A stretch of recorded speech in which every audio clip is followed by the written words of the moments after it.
Hello and welcome back to another episode of Strong Collectors Comics. My name is Jordan and I'm joined today as ever by my plucky co-host Dakota. And today we're going to be talking about the fact that there's a lot of terms that get used as you're collecting comics, particularly if you're new to this hobby, right? Maybe you just need a refresher. Maybe you want to send this to your partner, friend, family, or loved one who really just doesn't quite understand what you're talking about in this transformation you're on. So in that case, we're going to define some of the classic terms you're going to hear in collecting comics, maybe some funny anecdotes along the way. Who knows? And this list always can be evolving, not necessarily comprehensive. Anything to add on that, Dakota? No, I mean, I think this is going to be helpful for even folks that have been collecting, because some of these terms I didn't learn until more recently. So it's just something to kind of keep you, you want to feel part of it. Terminology can kind of sometimes trip people up and they're like, oh man, maybe I'm not as much of a real nerd as I thought I was. You're still a real right. nerd. We're just going to learn the terms together. I love it. Okay. So without further ado, we're going to start with the first word on our list, and that is going to be single issue. Now, single issue, Dakota, is much like what you see behind me here. A single issue of a comic, right? It is one issue, usually about 32 pages, if I'm not mistaken. That can vary depending on what you're working with there. But that's what most people think of when you think of a comic, just like a single one there.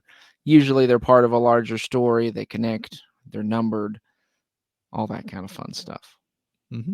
Yeah. Next, we've got trades. So where a single issue is just one single comic book that you think of as a comic. A trade would be, you could be even short for a trade paperback. Also similar to a volume.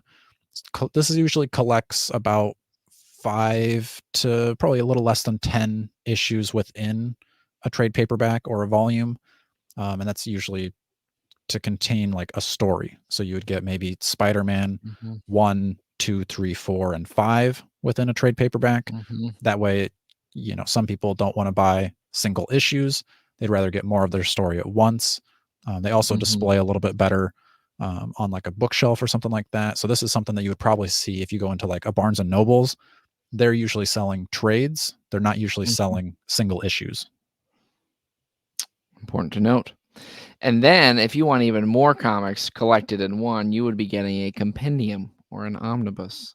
Now, these are a bit thicker, again, depending on what you're working with here, but those are, a lot of them are hardback. Some of them can be softback, but this is more like you're getting, 30 plus issues at a time packed into one collection.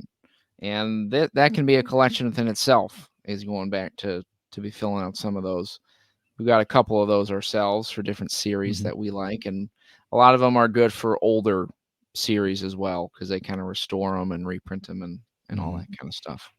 Yeah, usually, and as you get into those bigger and bigger books, so a single issue could cost anywhere between like $3.99 up to $7-8 sometimes for special issues, and then trades. You would get a little bit of a discount rather than buying all of them, and then omnibuses, usually there's a little bit of a discount there again, so a little cheaper than getting the trades. Yeah, so kind of like a bulk discount, like you're going to Costco. So you're getting one thing of Pop-Tarts, you're getting a whole truckload of Pop-Tarts. That's the way Dakota likes it.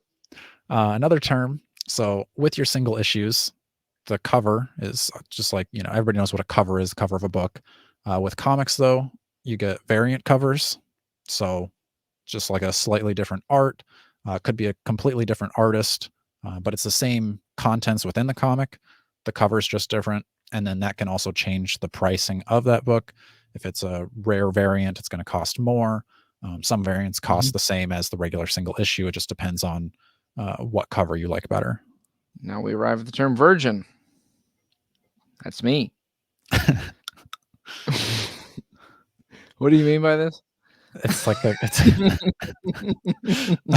I'll take this one, Jordan. So a virgin, not Jordan, although different sense of the word. We're talking virgin, comics here. Most of you listening right now. Most of you listening, yeah. No, So see, even Jordan here is Sorry. going to learn today. This is a type of cover that it's not going to have like a barcode. It's not going to have a issue number on it. It's just going to be the Mm, art of the cover. So right. it's kind of like an unobstructed view of the art. So that's what a Mhm. virgin means in terms of comic Ah. book covers. So there you go, Ah, I Jordan. see. Thanks, Dakota. I appreciate that. Another term you'll hear is sketch. That could be in a lot of different contexts. You can have sketch covers sometimes. Those will be variants, more like what the art is like when they're just, again, sketching it out. You can also get a lot of sketches from like comic cons, getting things drawn by artists you like, that sort of thing. But those Mhm. are usually just going to be black and white. Yeah, and those usually, like, getting a sketch will increase the value of your book too, like you said with the autograph. Like, an autograph Mhm. itself will increase the value, but then if that artist, usually it'd be an artist, the writer's not gonna usually do a sketch, Mhm. but if they would do, like, an extra, like, draw a Batman on your book, that's gonna increase more than just their Mhm. name, so just kinda a value type of thing there. Another value thing to look out for is first editions. This is usually gonna be a more sought after version of the comic, but that's not always the case. Sometimes Mm. you want to get like the second or third edition or reprinting of that book because maybe they did something slightly different with the cover, where maybe in the original the character's face was obscured. I think that's how Miles Morales Spider-Man first appeared, was maybe more obscured in the first edition, and then it's slightly different in the second Mm. edition, or vice Okay. versa. But that's just one that Right. comes to mind where the different versions can add or decrease the value. But typically, a Yeah. first edition is probably going to be your best bet as far Mhm. as higher pricing goes. Right. And with that, Dakota, you touched on the idea of second editions, third editions. Those would be what we call reprints. So sometimes you get a reprinting if an issue is particularly popular and sells out. They'll do a reprinting of it. You can also have reprints of really any kind of comic you can think of. So sometimes you'll see like a newer one. It looks like an old one, but it's a new one that came out. So again, that could be um, reprinting of things, Mm-hmm. and that can Yeah. happen in a lot of different ways. Yeah. And a specific type of reprint is facsimile. Is that how you say that, Yeah. Jordan? Okay. Facsimile, I think. Yeah. Yeah, facsimile. So that's something that's usually like a very old or very valuable comic that they've Mhm. reprinted in the same way that it was first Mhm. printed. So you're going to get, maybe it's the first appearance of Spider-Man. That's going to cost you probably thousands of dollars to get that comic if you want the original. But they'll do a reprinting or facsimile where you Mhm. get all the same content in there. You're going to get those same advertisements, same Yeah. wordage. It's just going to be a newer comic, so you don't have to try to track down a super expensive book, and it's going to be a little bit, nicer, not as probably worn as something that's 50 plus years old. That's right. Speaking of 50 plus years old, a big part of collecting are back issues. A back issue, those would be, it's usually when you see in the comic store, you got like the big long boxes and they're just stacked full of books, right? They got back issues. So those are, well, sometimes you get back issues as a collector after, years of lifting heavy toys and comics like we do. Mm-hmm. But this would be like these older comics that have been printed. I don't know. Is there a date, Dakota, for when something becomes a back issue? Is it just in Um, general? Do we think of it more philosophically as where you're putting mass quantities of comics that have already come out? yeah, I would say it could be anywhere between a few months to maybe a year old, probably Hmm. depending on like how many issues are coming out of that book, because if Right. you've got like your standard Batman books, something that came out 6 months ago is probably not going to be on the rack, which I guess maybe this is a whole another term of, like, you walk into a comic book store, on the racks are going to be the new comic books, Mhm. so that you can see all the covers. They're spread out a little bit more, and then the back issues are usually put into the long boxes, cardboard boxes, and then you'd have to kind of like flip through those and try to find the specific issue you're looking for, Mhm. from whether it's, like I said, a few months ago or several years ago. Usually they're a little bit cheaper too, depending though on, like, if you're trying to find your first appearance of Spider-Man, like I said, that's thousands of dollars. But just your random Mhm. odd, nothing important happening in this story, those are going to usually be like $1 or $2. Mhm. Then, speaking of pricing, grading or graded comics. This means you or someone else has sent in this comic to an official comic book grader. They've encased it in kind of like a plastic case, and they've said how nice the comic is, depending on defects, maybe spine damage. There's probably more terms I'm throwing out at you. Mhm. If you've got a really nice comic, it's as nice as it can be. You're going to get a 9.8. It doesn't really get much nicer than that. Sometimes they do, but 9.8 is pretty much the gold standard of really good comic. And then it goes down Mhm. from there. The higher the grade, the more money you're going to have to spend to buy that comic usually. Mhm. If you're not needing to completely protect that comic, you could get a bag and board. Now, these are very commonly when you get a comic, they're going to put it in a little plastic sleeve with a very thin white cardboard. Well, not cardboard. I don't know. Is it Yeah, I think it's technically? cardboard. It seems Card like stock, cardboard. kind of. Card stock. There you go. That's a better word. That slides in the back, just kind of keeps your comic straight so it's not going to get all bent up and torn and all that stuff. Most comics are going to be put in this, I think, Mm-hmm. usually, unless you have a particular value with it or displaying something of that nature. And those are bags and boards. A lot of comic stores, I don't know. Sometimes I found you got to ask for them if you specifically want those. It goes back and Yeah, forth. most of the comic stores I've been to, they will sell you them in bulk. You'll buy your single issues just as the comic itself, and then like I put all of my comics in bags and boards. Mm-hmm. So then I go home, I read them, I put them in there, tape it shut, and then I put it in my comic book box. This is something I don't know. It's something that I maybe didn't know right away when I was reading comics when I was younger. But you've got writers and pencilers. So not every time, but sometimes, but usually there are different people writing the comic and different people drawing the comic. And Mm-hmm. even beyond that, like the person who's drawing the comic isn't always the one putting the colors on the comics. Right. You can have an So, inker, a colorist, the letterer. right. That's a whole So, subcategory. But exactly. So, I think that's something interesting. Again, as kind of a non comic book reader, you may not be as particular about this, but maybe your friend, family, loved one has a particular artist that they really like or a particular mm-hmm. writer that they really like. And those can like mix and match. Batman 1 through 10 could have two different writers or two different artists. A lot of mixing and matching within comic book stories. Just kind of an interesting thing there. Mm-hmm. Another interesting thing is that some comics can come in a format called a one shot.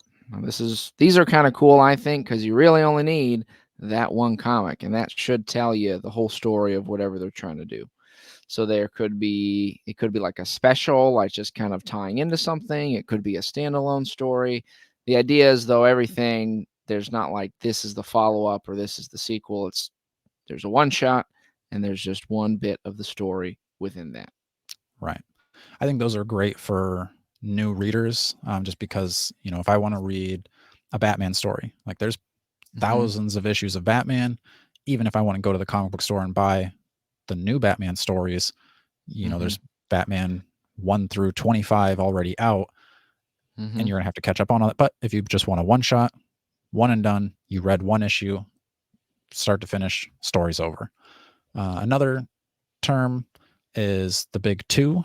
So in Mm-hmm. comics, the big two are the two biggest companies that are making comics, and that's going to be Marvel as the top dog, and then DC as the other big one in the source. So that's all your Marvel movies are going to be within Marvel Comics. DC is going to be your Superman, Batman, Wonder Woman, the Justice League type characters. Mm-hmm. Speaking of publishers, you can also get comics that are indie comics. Now, for the most part, I think people think of these typically outside of a major publisher. I mean, these could be smaller publishers, they could be self published. I typically think that's more like a true definition because even like an Image or Dark Horse, some of these I think get so big that they're kind of leaving that indie category. But technically, I think they're still like, I don't know how indie they are compared to like Marvel DC. Um, But I think usually it's going to be a smaller operating Mhm. company, not as much involved, not as much production behind it. But that can be kind of where you get to see some cool stories because they're usually more doing their own thing and just kind of Mhm. making stuff up. That can be pretty fun. And a lot of people start doing indie comics and then come to some of these bigger companies. Mhm. Next, we've got a crossover. So this can be a crossover within a company. So maybe you have a crossover with Batman and Superman, where they team up to face a threat, or you could have larger crossovers, like Marvel versus DC, where you have two companies that come together and have kind of a major event. Those are a little bit more rare. Maybe you'd see that more in the indies, where the indies will cross over a little bit. But definitely within their own companies, you're going to see them mixing and matching superheroes, teaming up, so that you get Mm-hmm. to meet more characters within your story. Mm-hmm. And a crossover is always fun, especially when you get a cool build up to it. So those are things to look out for. Another good term is retcon. Now, this is something that I think gets used in other mediums too, but definitely a lot in comic books. Shorthand, this is for retroactive continuity. So it's usually the idea of going back to something that has happened in comics that's been established and maybe explaining it a little differently. Sometimes you can totally undo something that someone else happened, or it could be saying, well, this is a little bit of an additional context for how and why this happened. So this can take a variety of forms. Sometimes it's used for storytellers or publishers to fix something that they're like, oh, that didn't really make sense where we did that. For example, you know, I always think of the Spider-Man Clone Saga, infamously, Dakota, where you had a lot of weird stuff going on in those, and they're like, how the heck do we explain this? What's going on? The big reveal at the end is Norman Osborn's behind everything, and oh, okay, see, he was there, he was here, he was there.